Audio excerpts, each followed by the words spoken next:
Okey, sebelum tu Assalamualaikum warahmatullahi wabarakatuh.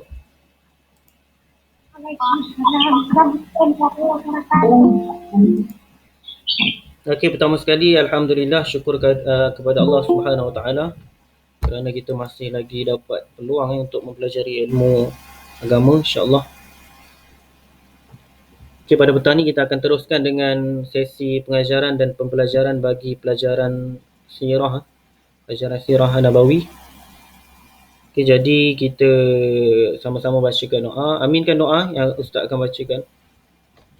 A'udzu billahi minasyaitonir rajim. Bismillahirrahmanirrahim. اللهم افتح علينا حكمتك وانشر علينا من خزائن رحمتك يا أرحم الراحمين رب اشرح لي صدري ويسر لي أمري واحلل عقدة من لساني يفقه قولي علم الإنسان ما لم يعلم آمين.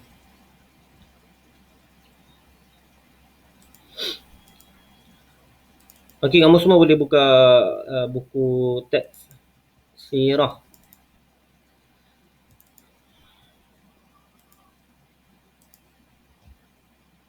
Teks sirah.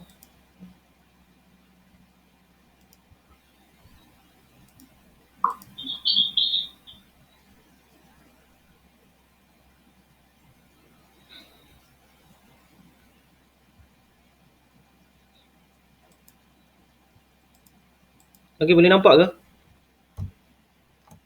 Boleh. Okey, kita akan pergi kepada pelajaran yang pertama. Sirah kita tak pernah belajar lagi ya. Ini baru first time. Okey, pelajaran pertama iaitu perkembangan agama Islam. Bagaimana Islam ni berkembang? Mulanya dari mana? Gitu. Okey. Kita akan tengok kisah-kisah yang dibawakan oleh para sahabat melalui hadis Nabi SAW. Sirah ni adalah kehidupan Nabi ya. Kita akan tahu bagaimana sejarah-sejarah kehidupan Nabi, apa yang Nabi lalui dan sebagainya. Okey, yang pertama, Nabi Muhammad mengembangkan Islam, yang pertama adalah melalui akidah. Okey. Nabi dia melalui akidah dulu. Tu yang pertama. Akidah adalah pegangan atau kepercayaan yang teguh terhadap sesuatu. Akidah Islamiah yang diajar oleh Rasulullah SAW semasa peringkat awal seruan dakwah baginda adalah berkaitan dengan keimanan kepada Allah Subhanahu Wa Taala, malaikat-malaikat, kitab-kitab, rasul-rasul, hari kiamat serta qada dan qadar. Okey, Nabi pertama sekali dia sebelum dia nak mengajak orang masuk Islam ikut perintah Allah. Okey, Nabi mengajarkan keimanan iaitu kena percaya. Okey, kena percaya kepada rukun iman. Yang ni rukun iman yang kita baca tadi ni, yang ustaz baca ni, beriman kepada Allah, beriman kepada malaikat, beriman kepada kitab, beriman kepada rasul, beriman kepada hari kiamat dan beriman kepada qada dan qadar. Rukun iman ada 6. Jadi Nabi terapkan dulu benda ni. Rasulullah SAW telah berdakwah di Mekah selama 13 tahun. Kalau kamu ada highlight boleh highlight kan. Kalau tak ada highlight kamu boleh gariskan guna pensel warna. Warna merah ke. Dah highlight dah. Dah highlight dah, bagus. Highlight dah. Yang belum highlight boleh highlight ataupun boleh gariskan. Berdakwah di Mekah selama 13 tahun. Ni Rasulullah dia berdakwah. Berdakwah ni apa? Dia mengajak untuk masuk Islam. Okey, mengajak untuk beriman kepada Allah. Tu makna dakwah. Okey. Namun usaha dakwah baginda mendapat banyak tekanan dan ancaman daripada musyrikin. Musyrikin ni siapa? Musyrikin ni satu kaum yang mereka ni menetap di Arab. Okey, mereka menetap di kepulauan daerah Arab. Musyrikin Mekah. Ajaran Islam hanya berkembang luas selepas Rasulullah SAW berhijrah ke Madinah. Okey, dekat Mekah ni Nabi dapat banyak tentangan sebab kaum musyrikin ni mereka ni sangat degil. Degil satu. Yang kedua, mereka ni suka berpuak. Yang ketiga, mereka ni dia teguh berpegang kepada ajaran nenek moyang mereka. Okey. Jadi Nabi banyak dapat terima ancaman. Nanti kita akan tengok ancaman apa yang Nabi terima. Waktu Nabi mengembangkan Islam ni, yang paling banyak menerima Islam adalah waktu di Madinah. Di Madinah Nabi telah berdakwah selama 10 tahun. Okey, 10 tahun. Iaitu sehingga akhir hayat baginda. Sampailah Nabi wafat. Yang ni penting poin ini. Di Mekah Nabi berdakwah 13 tahun dan di Madinah selama 10 tahun. Okey, maknanya total Nabi berdakwah berapa lama? 23 tahun. Okey, kita pergi kepada yang seterusnya. Beriman kepada Allah. Ini penerangan dia. Sebelum kedatangan Islam, masyarakat Arab tidak mempunyai pegangan yang tetap. Mereka tak ada pegangan. Mereka sembah matahari, sembah pokok. Okey, mereka sembah berhala, patung-patung. Okey. Jadi mereka hanya mengamalkan ajaran nenek moyang mereka. Yang ini tadi Ustaz ada bagi tahu. Apa yang nenek moyang mereka sembah ataupun puji Tuhan mereka, maka mereka akan ikut. Pada zaman yang dikenali sebagai zaman jahiliyah itu, jahiliyah ni zaman tidak mengetahui ataupun tak sampai ilmu kepada mereka. Mereka ni jahil. Jahil ni dalam bahasa Melayu bodoh. Okey? Dalam bahasa Arab jahil, jahala. Ada di antara mereka menyembah batu. Ni nampak, menyembah batu, matahari, pokok dan juga patung berhala. Okey, fitrah bagi setiap manusia, kita manusia kan, kita akan mencari Tuhan. Kita waktu satu masa nanti kita akan berfikir, siapa Tuhan aku? Okey? Kalau kita orang Islam, kita berpegang kepada Tuhan kita iaitu Allah. Tuhan kita Maha Satu. Allah satu. Tiada yang lain selain daripada Allah. Maknanya Tuhan satu je. Kalau kita percaya Tuhan ada dua, itu bermakna kita dah jatuh syirik. Kita dah terkeluar daripada Islam. Bahaya. Sebab tu kena teguhkan dalam diri kita percaya yang Allah ini adalah Tuhan kita. Kita kena ikut apa yang Nabi Muhammad SAW sampaikan. Rasulullah SAW diutuskan untuk mengajak manusia beriman kepada Allah Subhanahu Wa Taala. Walaupun seruan dakwah baginda pada peringkat awal ditentang hebat, namun selepas 8 tahun berhijrah ke Madinah, baginda dapat meluaskan pengaruh Islam di Mekah. Kisah ini tercatat dalam peristiwa pembebasan kota Mekah daripada cengkaman kafir Quraisy. Maksudnya apa? Selepas Nabi Muhammad berada dekat kota Madinah, lepas Nabi Muhammad berhijrah, Nabi Muhammad mula-mula duduk Mekah. Mekah ni daripada Nabi lahir. Daripada Nabi lahir, okey, sampailah umur Nabi berapa? Siapa tahu? Daripada Nabi lahir sampai umur berapa Nabi duduk di Mekah? Siapa boleh jawab? Ustaz bagi hadiah. 8 tahun. 8 tahun? Bukan. 10 tahun. Bukan. 41 tahun. 41? Bukan. Kurang tepat. 59. 59? 49? Bukan. Kurang tepat. 69. Bukan. Okey, Ustaz bagi clue lah. 29. Ustaz bagi clue. Nabi Muhammad wafat pada umur 63. 63 tahun Nabi wafat. Okey. Sebelum Nabi wafat, Nabi berdakwah di kota Madinah selama 10 tahun. Maknanya daripada Mekah tu Nabi hijrah pergi Madinah, Nabi terus berdakwah selama 10 tahun. Lepas 10 tahun tu, tempoh 10 tahun tu, waktu umur 63 tu, Nabi wafat. Jadi, waktu umur berapa Nabi duduk di kota Mekah? Maknanya 53 tahun. tempoh berapa lama? 53 tahun. Bagus. Siapa tu? Baik. Baik. 53 tahun. Nabi duduk di Mekah selama 53 tahun. Okey. Lepas umur Nabi 53 tahun, Nabi berhijrah ke Madinah. Okey, Nabi berdakwah, Nabi duduk di Madinah 10 tahun. Jadi waktu tempoh 10 tahun tu, waktu sampai ke tahun ke-8. Okey, tahun ke-8 ni Nabi dah ada kekuatan umat Islam. Jadi pengaruh dakwah daripada Nabi Muhammad, iaitu agama Islam, telah sampai ke Mekah. Time tu meluas. Waktu tu ramai orang masuk Islam dekat Mekah. Okey, kita sambung. Semasa pembukaan kota Mekah, Rasulullah SAW bersama orang-orang Islam telah memusnahkan kesemua 360 buah berhala. Yang ni kamu boleh gariskan.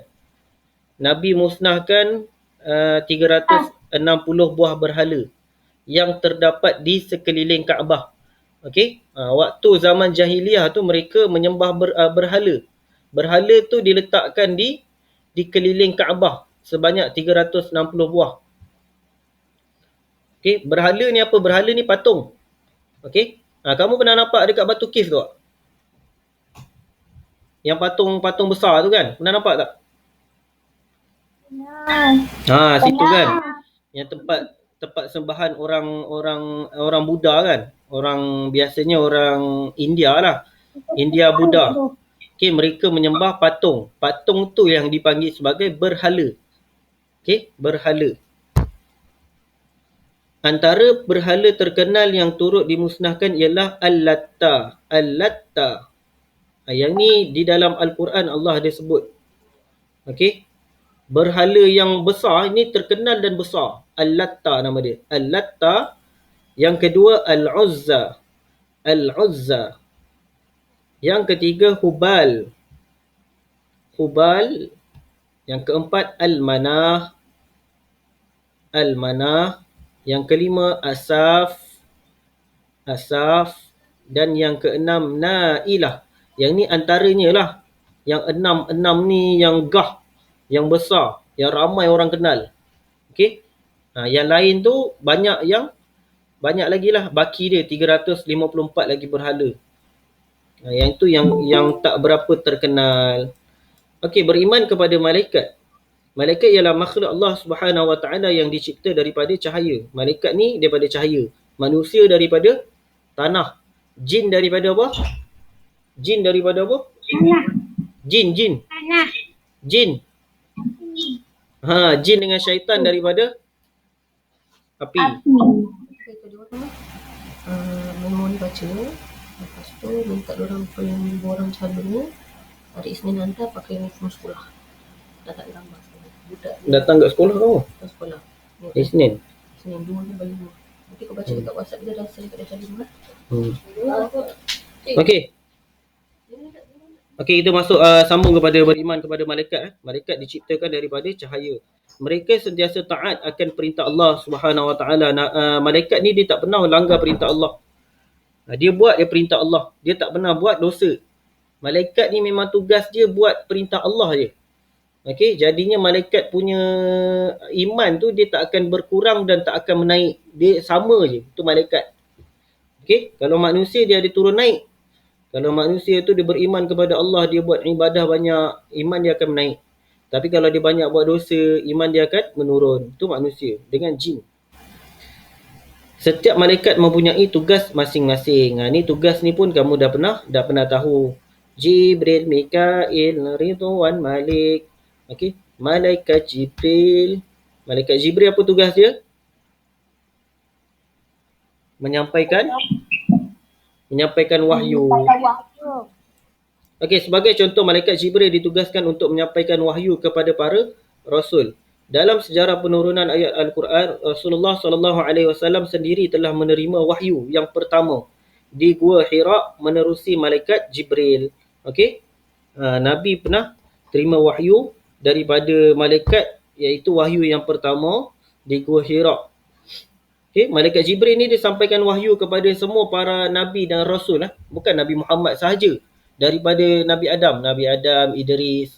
Okey, sampailah Nabi Muhammad sallallahu alaihi wasallam. Okey, next. Firman Allah Subhanahu wa taala, Alhamdulillahilladzi fatiris samawati wal ard ja'ilil malaikati rusulan uli ajnihatin masna wa thulatha wa ruba'. Maksudnya, segala puji bagi Allah Subhanahu wa taala, pencipta langit dan bumi, yang menjadikan malaikat sebagai utusan yang menguruskan pelbagai urusan, yang mempunyai sayap. Dia ada sayap. Ni semalam Ustaz pernah cerita kan? Okey, malaikat Jibril, semua malaikat dia ada sayap. Okey?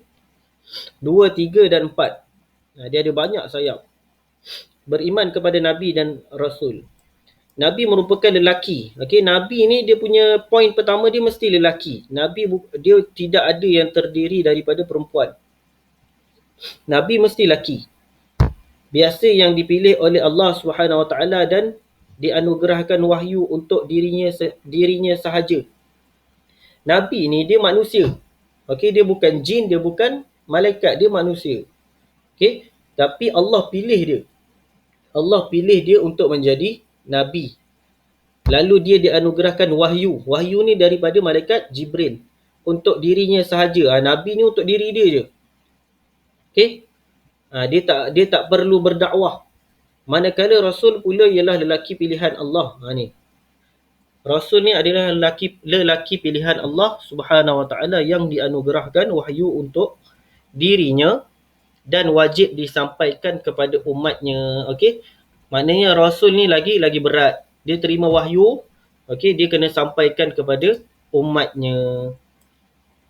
Firman Allah Subhanahu wa taala, "Wa ma nursilul mursalina illa mubasysyirin wa munzirin. Faman amana wa aslaha fala khaufun 'alaihim wa la hum yahzanun." Para rasul yang kami utus itu adalah untuk memberi khabar gembira dan memberi peringatan. Barang siapa beriman dan beramal soleh, maka tidak ada rasa takut pada mereka dan mereka tidak bersedih hati. Okey, kita pergi yang seterusnya, muka surat 4. Allah Subhanahu wa taala beriman kepada kitab. Allah Subhanahu wa taala telah menurunkan 4 buah kitab yang wajib kita imani, iaitu Taurah, Zabur, Injil dan juga Al-Quran. Yang ini dia mengikut zaman waktu Nabi tu. Okey.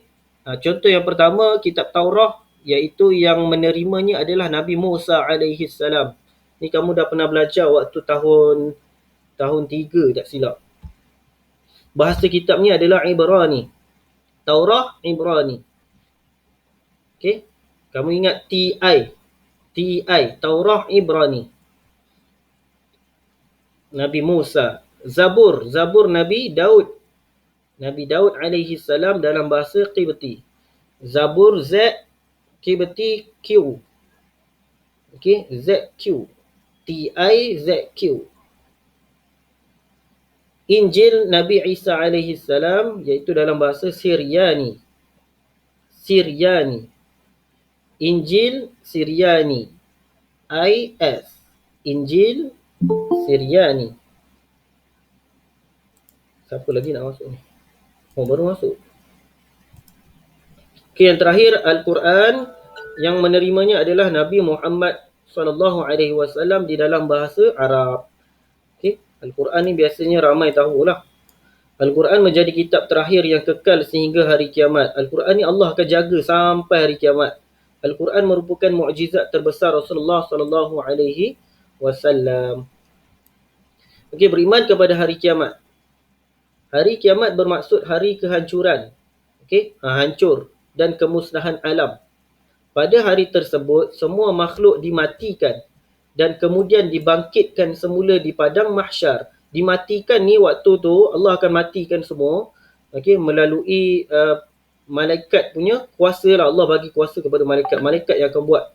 Antara malaikat yang akan mematikan adalah malaikat Israel, malaikat yang mencabut nyawa. Yang kedua adalah malaikat Israfil. Malaikat Israfil ni dia ada sangkakala. Sangkakala ni dia macam terompet. Okay, dia akan tiup. Waktu tiupan pertama tu, manusia semua makhluk akan mati. Semua makhluk akan mati. Dan waktu malaikat Israfil dia tiup sangkakala yang kedua, dia tiup sekali lagi. semua makhluk akan bangun, dia akan bangkit, semua akan bangkit. Yang mati dalam kubur bangkit, yang baru mati bangkit. Okey, waktu bangkit tu semua makhluk akan berada di padang mahsyar. Okey, padang mahsyar untuk dihitung semua amalannya. Dekat padang mahsyar ni akan ada 5 makhluk. Yang pertama makhluk dia apa? Yang pertama malaikat. Yang kedua jin. Yang ketiga syaitan. Yang keempat haiwan. Yang kelima manusia. Ada 5. Okey, 5 makhluk Allah ni akan berhimpun semua di padang mahsyar. Antara sebab orang Arab jahiliah tidak mahu menerima seruan dakwah Rasulullah sallallahu alaihi wasallam adalah kerana mereka enggan beriman dengan hari akhirat. Mereka tak nak beriman sebab mereka banyak buat dosa. Keimanan kepada hari akhirat menyebabkan mereka terpaksa menukar gaya hidup yang selama ini penuh dengan maksiat. Tengok. Okey, gaya hidup mereka penuh dengan dosa. Okey, mereka tak nak. Hakikatnya mereka sedar apa yang telah dilakukan mereka adalah salah dan dimurkai oleh Allah Subhanahu wa taala. Yang terakhir, beriman kepada qada dan qadar. Beriman kepada qada dan qadar bermaksud kita mempercayai dan meyakini bahawa apa yang berlaku di dalam kehidupan kita telah ditentukan oleh Allah Subhanahu wa taala sejak azali lagi. Okey, maknanya setiap kehidupan kita ni Allah dah tetapkan dah. Okey, Allah dah takdirkan kita begitu. Kalau kamu ni Allah takdirkan di bumi, kamu kecil. Okey, kamu dalam keadaan kecil, maka kecillah kamu. Kalau Allah takdirkan kamu dalam keadaan tinggi, maka tinggilah kamu. Tu takdir nama dia. Orang Arab jahiliah beranggapan bahawa setiap apa yang memberi kebaikan kepada mereka seperti matahari yang menyuburkan tanaman mereka harus disembah. Nampak? Mereka sembah matahari sebab matahari menyuburkan tanaman. Mereka juga percaya patung berhala berkuasa menentukan kebaikan dan keburukan seseorang. Sebab tu mereka menyembah berhala. Kedatangan Islam telah mengubah kepercayaan mereka yang karut itu kepada keyakinan dan teguh. Keyakinan yang teguh akan qada dan qadar Allah Subhanahu wa taala. Okey. Yang ni waktu ni bila mereka dah memeluk Islam, mereka yakin bahawasanya takdir semuanya adalah pada ketentuan Allah. Okey. Okey, itu saja untuk pembelajaran hari ini. Kamu boleh buat buku aktiviti ya. Buku aktiviti muka surat 3, 4 dan 5. 3, 4 dan 5. Okey. Okey, dapat semua? Dapat. Okey, itu saja. 3, 4 dan 5. 6 tak perlu buat. Okey, ada soalan ke? Ada. Ustaz rekod tak? Rekod. Okey, kalau tak ada soalan, terima kasih semua. InsyaAllah kita berjumpa lagi. Sebelum kita akhiri, kita baca doa dulu. Bismillahirrahmanirrahim. Allahumma inna nas'aluka ilman nafi'a. Allahumma inna nas'aluka ilman nafi'a. Allahumma inna nas'aluka ilman nafi'a. Allahumma zidna ilma warzuqna fahma wa amalan salihan maqbula. Ya hayy ya qayyum ya dzal jalali wal ikram. Sallallahu ala nabiyyina Muhammadin wa ala alihi wa sahbihi ajma'in. Alhamdulillahi rabbil alamin. Okey, tadi Ustazah Fida ada beri pesanan sedikit untuk hari Isnin ni. Hari Isnin ni kamu akan ada sesi bergambar untuk pendaftaran calon UPKK ya. Jadi kamu dikehendaki memakai pakaian sekolah komplit daripada atas sampai bawah.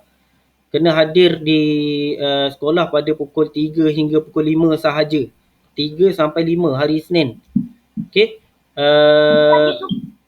Apa dia? Baju sukan ke? Baju sekolah. Pakai baju sekolah. Bila Ustaz? Hari Isnin depan. Okey, maklumat nanti Ustazah Fida akan masukkan dalam grup WhatsApp. Kamu boleh baca dan minta mak ayah kamu baca untuk pendaftaran calon UPKK. Yang ini penting. Jangan tak ada. Kalau tak ada nanti susah Ustazah nak daftarkan kamu sebagai calon UPKK. Okey, nanti boleh baca kat WhatsApp Okey, terima kasih semua. Jumpa lagi insya-Allah. Assalamualaikum warahmatullahi wabarakatuh. Wah.